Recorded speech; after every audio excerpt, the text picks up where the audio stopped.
Thank you for tuning in to Unchained TV. I'm your host, Naja Wright Brown, Executive Director of the Black Veg Society. And hey, it's raining the truth today. Hallelujah! It's raining the truth. We got Chef Rain Truth, the culture vegan in the house, and we want to hear your story. What is a culture vegan? You are cultured, right? Yeah. Tell us your story. How did you become vegan and then a vegan chef at that? Yes, well, good morning, good afternoon, wherever you are in the world. Yes, as you mentioned, I am Chef Rain Truth, the culture to vegan. Super excited to be here. Super happy to share with you. Yes, so the culture to vegan, it started because, as a child, I was always very, very unique. I mean, my family, we were a very close family, but I always just felt like there was something different about me in a good way. I didn't know how to really like embrace it, but I just knew that there was something special. And as a child, I always was intrigued with cooking. I was intrigued with food, fruits. My father was a gardener, and I was just so enthralled with how flour can turn into, cookies and cake, and you can use it for stew or gravy. And so while all the other children were outside playing, I was in the kitchen with my father, with my grandmother, with my aunts, and just learning about food. Um, but there was always that one thing inside of me I just didn't understand. And it was the whole fact of animals being eaten. I didn't know what a vegan was. I didn't know what to identify myself as. I just knew that there was some type of connection between animals and what I was seeing my family cooking, just being real. And my mom used to always give me these drumsticks, the chicken drumsticks.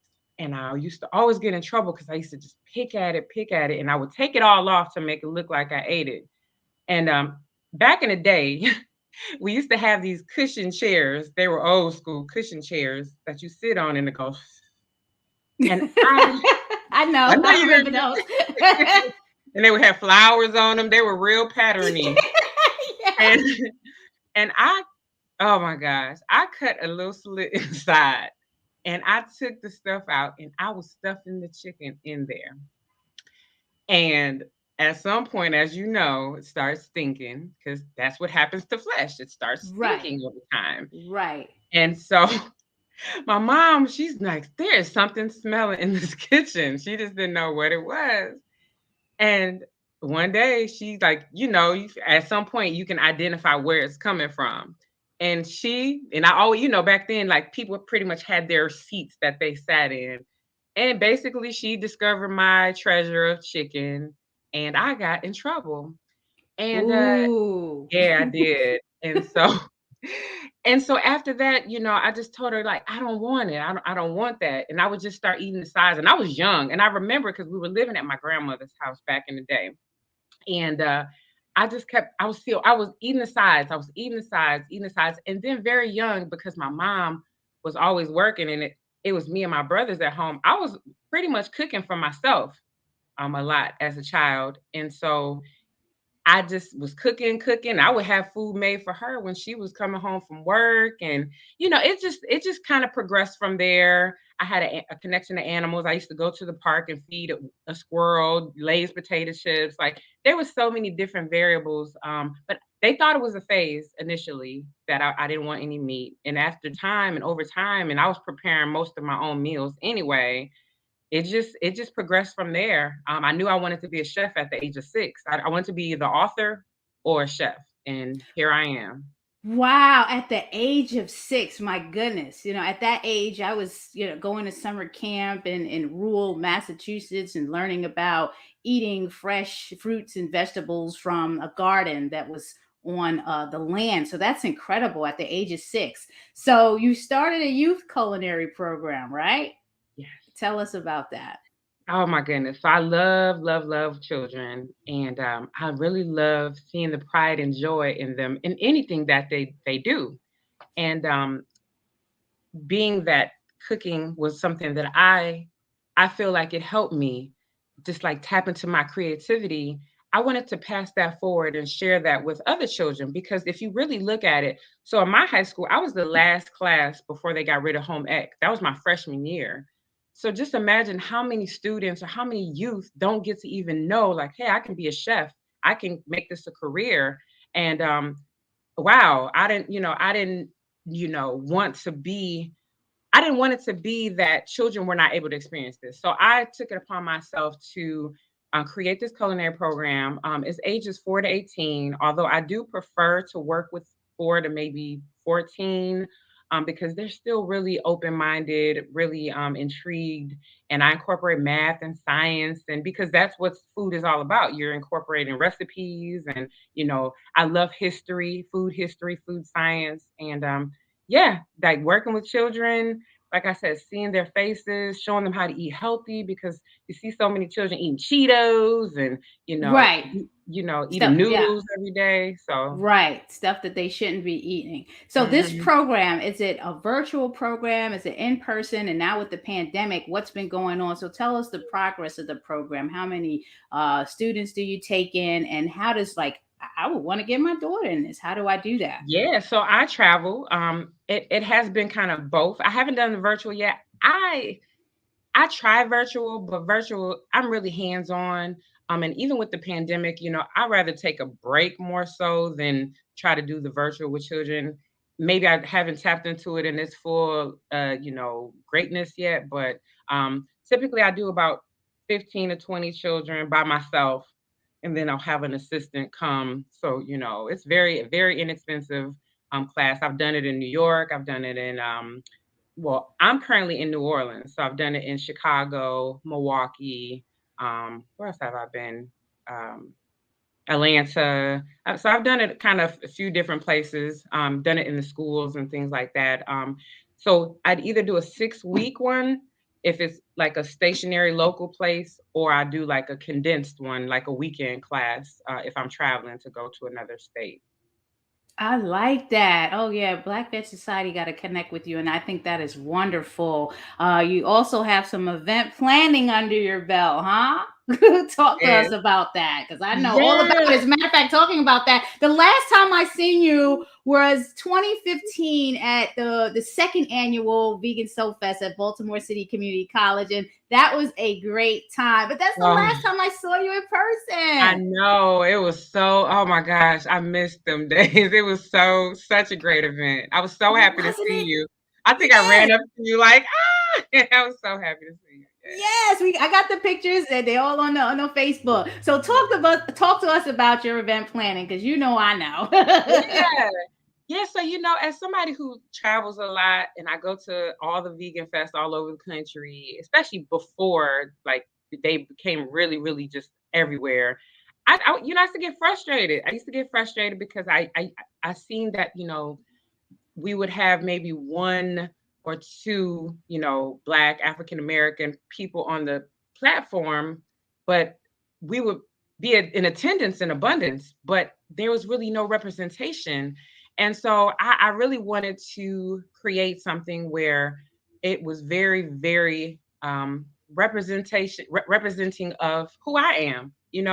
I know that there are a lot of people that look like me, that are vegan, they are plant based, they are curious, they want to know, but the resources are not there for them. So, yes, I created the Midwest Vegan Fest. It's held in Milwaukee, Wisconsin. And we're in like the fourth year, well, fifth minus one because of COVID.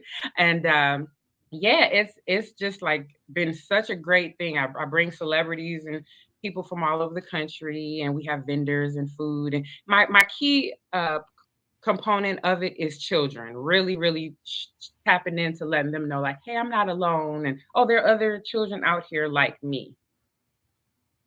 I love it. I love it. I have to catch you at one of the events. And you also have so it's the vegan soul food and drink Drink expo, expo. Yes. right? And then you So have the two. Midwest Vegan Fest. How Yes. do they differ? Okay, so the Midwest Vegan Fest is typically in the spring. Well, it's always in the spring. Always in the spring. That's big. I'm bringing people from all over. I'm giving away all type of stuff, the raffles, everything. The one that's the Vegan Soul Food and Drink Expo. that's more focused on food. Whereas the Midwest Vegan Fest is focused on activism and the complete lifestyle. And then the Vegan Soul Food Fest is like, oh, I could eat this and drink this. So it's more focused and it's smaller. It's a lot smaller than the Midwest Vegan Fest. Oh, I love it. Talk about some challenges and success story throughout, your career being the culture vegan, and why did you come up with that name, the culture vegan? So the culture Yeah. vegan is birth. What are the challenges and success stories throughout your journey? So I think the challenges, well, the cultured vegan primarily is focused on global cuisine, global lifestyle, showing people that there's so much more out here than just what's right in front of them. And that is the key. Like, turning traditional ethnic dining into an experience that's healthy, that's fresh, that's fun, and yeah, and showing people how to do that. Some of the challenges I've experienced, especially when it comes to creating, um, is just like experiencing a lot of maybe competition or people that I'm about the village. Like, I am so about the village and working Yes. together, and I just find that people come and it's more like a, oh, let me see what she can do and I'm gonna do it better, or people come and they cling to you just so they can see what you're doing so they can do it too. and Right. Oh, I know and all about that. it's so counterproductive to why I started it. And I'll be honest with you, even when I first started, my mission, I want to convert people to be vegan. That was my rah rah, go vegan. You better like, you know.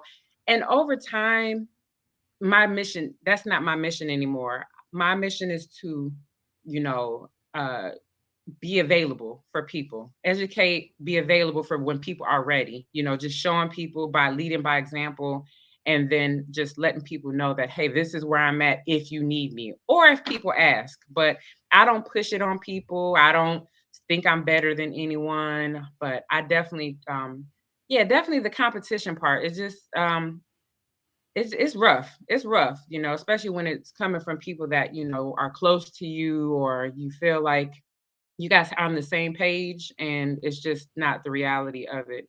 And I've also Absolutely. experienced a lot of racism in what I'm doing. When I first Gotcha. created my fest, I got some really hate emails, like from another fest, and they were very upset that I was creating something, for myself, not for myself, but for more diverse, more inclusive, and it was rough. I had it was a lot.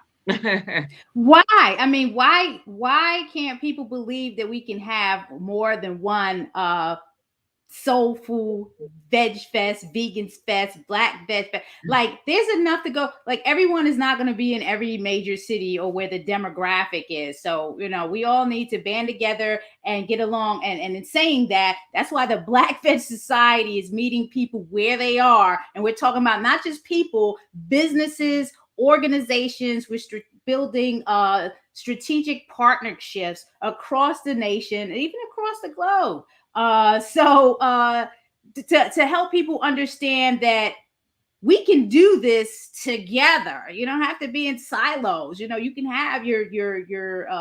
your veg fest in New Orleans, and one in New York, and one in Baltimore, one in LA, or whatever, and we can still come together and support each other. Black Veg Society has sponsored several veg fests last year because we couldn't have our vegan soul fest, but it's coming back this year in August, so Good. stay tuned for that. But what we did was went out and support other fests that were building and growing, and we will continue to do that even in 2022. So you keep doing what you're doing. All Thank right. you. Thank you. Did you talk about any success stories, or were those all Oh, so challenges? success. Yes. I'm sorry. I got look. I was like, whew, that just sometimes reliving things I you've been know through, you you have just been be there, like, done whew. that, and I just keep it moving. Yeah, yeah. And so, yes, success. I've catered. I've done food for my food has been featured on TV on Empire season 4 when Taraji P. Henson first went What? vegan. Yeah, when she first went vegan, I was contacted, and my food was featured on season 4 of Empire. I've also done food for Maya and John B. Genuine. Um, Bucks Love it. owners, a lot of Love it. NFL players. So yeah, I've had a lot of success stories, and also I think the most dear to my heart is just my little one cooking beside me, and just like being able to be in the midst. And she has her cooking page, and she loves being a part of it and being vegan, and I think that's probably the best of all of everything, like having somebody, because she's at the age where I was at right now. It's so ironic. I just thought about that as we're talking. She's 6 now. And wow, she's at the age when I was telling you that I was at the age, and it's so dope that she's growing up in a space where she's embraced. She doesn't have to, like, the times are so different now.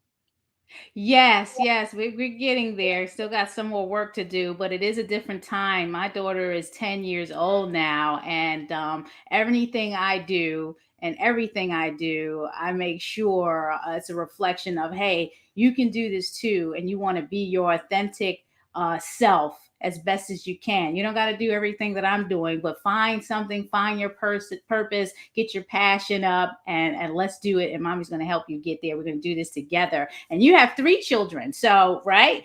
Yeah. So I know it's a handful to have children and do this work and take care of the household and the businesses and stuff like that. So I definitely all hail to you, Thank you. Queen Thank you. Chef Ray Truth. You're doing your thing. So you have a cookbook, what I understand, a cookbook handbook in your future. Give us the Yes. deets. So back to the children, because what Whitney Houston said, the children are our future, and so that's who I focus on. So yes, I have a book. I actually started it in 2013, and then I lost my father, and so I was I put it down. I was trying to deal with that, and I started getting ready to put it back up, and then my mom got sick. Oh So man, I was put it a down lot again. going on. Yes, Yes. and then I lost my mother, and over the last couple months, I'm like, yep, time to get it back. My mom it's time to get this book. So the book is called Mama, I'm Vegan, with a B. And it is Oh, so cute. and it's following a young child that is trying to learn about being vegan but can't say it, and going through all the journey of trying to keep saying, Mama, I'm vegan. And then at the end, the happy ending of, the child finally getting it right and being rewarded and embraced, because, they made it. So it's just showing the journey of that. So I'm in the process, and I'm looking to have it done by end of summer in hand. And I'm All excited about right. it. I'm excited about it. First of many. Definitely keep me posted because that's something I want to promote and get out there. It's been long overdue. I should have been had you on the show, but my schedule all crazy. I'm glad that we connected, but please keep me posted on what's going on with the book because I want to bring you back on so we can promote the heck out of it because it Thank is for the you. children and the children are our future. I got to get my daughter on here to co-host and interview your daughter. I think that would be so cool. That would be. That would be. So, what best tip of advice can you provide our viewers looking to become vegan, looking to become a chef, an event planner, an author? What do you have for us? What can you share? What I'm going to say, the first and foremost thing is to be gentle on yourself, um, and get around like-minded people. Like, truly get around like-minded people. With the era of social media, you can meet people that are vegan, they're authors, they're plant. There's so many different levels and areas that you can tap into to really, like, expand your knowledge, expand your, like, skill set. And that's what I say. Get around people that are like you. Do your own research, because everything that you may see or learn from others may not be in alignment with where you're supposed to go. And I mean, just stay focused. Be strong. Don't just be consistent. Be consistent. That's what I'll say. Consistency is important, and anything, co-owning a vegan restaurant in Baltimore, once you're not consistent, as soon as something goes one way, you're going to hear about it from the community. So it's always like consistency in food, consistency in customer service, consistency in presentation, whatever it is. So trust me, we connected on one time online and kind of talked about that. I'm like, chef, this is just, Yeah. we They trying to wait. do They our will thing wait for over you here, to fix but good it's stuff. very, very important. You gotta, Yeah. really understand what's happening. Whether it's in your business, whether it's in you as a person, being consistent in your behavior and how you're dealing with people, dealing with situations, and that whole circle of influence is very important because it kind of helps you and keeps you grounded. Because some of us are floating on a cloud like we're perfect and we have no flaws, but that's not true. Nobody's perfect because everybody has flaws. My So biggest thing I say is, you can say you're a breatharian, and people say, "Well, that ain't the right air you breathing." So, it's not the right air. It's supposed to be this. Like it's just like do the best you can. Exactly. Before it's great. I'm glad you took the time out to come on to be a guest on the show. Really appreciate it. So again, you're tuning in. This is Naija Wright Brown of Naija Speaks. We're on Unchained TV, also partnering with the Plantarian podcast. So we're gonna have you, on there, get this information on there so their audience can hear all the great things that you're doing. Any special word? I know you got some awards and stuff like that. You want to talk about that and then tell us how we can best find you and connect with you. Okay, so yeah, I've been featured in a lot of stuff. I've been featured in oh my goodness, so many magazines I can't even. I'm trying to. I've been in Veg News and uh, Yolanda Adams. She has a show online. Martha Stewart weddings book. Um, oh my goodness, I'm trying to So many remember. you can't even remember. It's a lot. But It's a lot, and okay, I'm humble. we could definitely follow you and go to your website. So Yeah. please tell us how we can best find you and connect with So you. definitely, I'm very active on Instagram now. I'm behind the ball, but I'm not. Very active now. So Instagram would be if you want to get day to day stuff. Instagram at the Cultured Vegan. Don't forget the THE. And I'm on Facebook, The Cultured Vegan, and then my website is theculturedvegan.com. I'm trying to get into the TikTok era and world, but I'm just Take taking your it slow. time. One thing Yeah. at a time. You got the top three right there. Throw Twitter in there and you'll be all right. But the Yeah. culture vegan is easy. So everyone on Instagram at the culture vegan, on Facebook, the culture vegan, the website, theculturevegan.com. Definitely follow Chef. Thank you, Kim, for tuning in. Yes, the more the better. It will be great. We got to share. This is how we disseminate this information and get it all out there.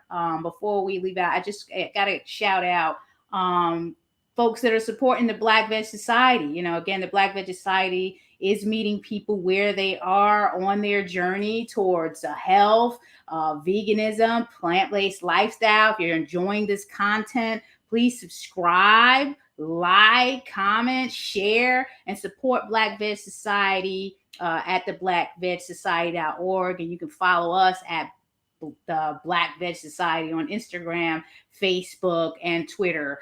No, not on TikTok yet either. So here's a shout out to some of our sponsors. Veg Fund, definitely been a repeat sponsor since we began in a welfare world. Big shout outs to them. Eat the Change, ETC Impact, nutritionfacts.org, Women Funders and Animal Rights, Mercy for Animals and the People's Fund, Stray Dog Institute, and collectively based right out here in Baltimore. Love that organization, supporting all things Black led. So have to give them a shout out. And then Default Veg. So definitely appreciate your support. Please check those organizations out. They're doing amazing things as well. And then there's a bill we have to support in Montgomery County. We're trying to get healthier options on kids' menus. So make the healthy choice. we got to focus on. We talked about the children are our future. So hashtag healthy MoCo. There is some information on the ticker that you just text options, and there's a number there. Please support that bill. We have to get that passed so restaurants can get healthier beverages, lower salt or no salt, and then lower sugar, low sugar contained items on the menu. So you definitely want to support. Just go hashtag healthy kids MoCo and support that. It's Vegan Restaurant Week coming up in March. So for more information about that, you want to go to veganrestaurantweek.org. It's going to run from March 4th to the 28th. You can find all the information there. We're still recruiting restaurants. It's going to be major. Please, if you have a restaurant that you know in Maryland that needs to add more options or should be featured on this platform, please tell them to go to veganrestaurantweek.org and sign up. It's going to be a fun time in March. And again, thank you for tuning in. And any last message that you want to send? I just want to say thank you for having me. I am so happy to be here, and I love your show. It's really dope. No, that's it. Thank you. If you guys want to contact me, if you have more questions, you guys can contact me on Instagram. And I hope to be on again. Oh, absolutely. That way, if you got your events coming up, whatever it is, we'll connect. Sometimes you just gotta ping me and say, hey, I'm always looking to feature upcoming events and talk to amazing people just like yourself. So you will be back on again. I got you. From 2:15 now, I owe you a lot more coverage. All right, Chef. It was great. Again, thank you for tuning in, everyone. Share, like. Oh, yeah. And if you guys are in New Orleans, this is my new home since September. So contact me. I'm out here. If you guys are hungry, need some good vegan food, make sure you connect with me. I'm gonna get out there. Trust me. We're gonna make a trip out there. Not this year, next year. We're gonna get out there. So keep me posted. So again, and everyone, if you haven't downloaded the Unchained TV app, please do so. It's free. You'll find lots of coverage on there. Shout out to Jane Velez Mitchell for making this happen. So Unchained TV. And you can follow Unchained TV at Unchained TV on Instagram, and Jane Velez Mitchell on Facebook, and then Unchained TV on Twitter. So whatever you decide to do out there, please be well and be safe. All right. Have a good one.